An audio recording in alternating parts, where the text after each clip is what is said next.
السلام علیکم۔ ہم عربک لینگویج کو سیکھنے کے لیے آج مدینہ عربک ریڈر بک 1 سٹارٹ کریں گے،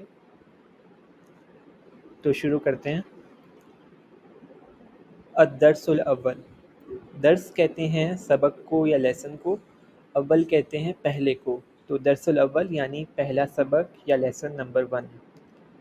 حاذا، عربک لینگویج میں کسی بھی قریب کی چیز کو بلانے یا پکارنے کے لیے آپ حاذا کو یوز کرتے ہو۔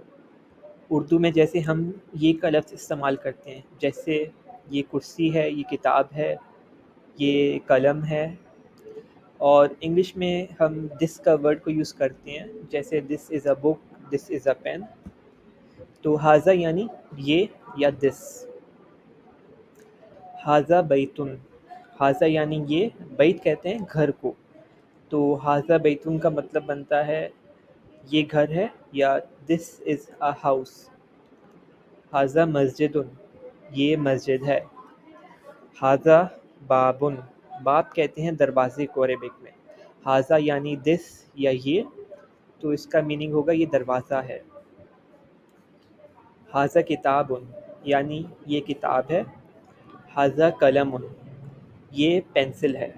حاذا مفتاح، مفتاح کہتے ہیں چابی کو، تو اس کا میننگ بنے گا دس از اے کی یا یہ چابی ہے۔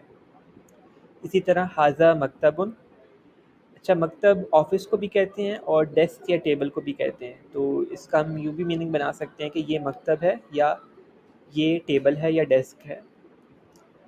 حاذا سریر، سریر کہتے ہیں بیڈ کو، تو یہ بیڈ ہے، دس از اے بیڈ۔ حاذا کرسی، یہ کرسی ہے۔ تو آج کا لیسن کمپلیٹ ہو گیا، انشاءاللہ ہم پھر سیکنڈ پیج سے کل سٹارٹ کریں گے۔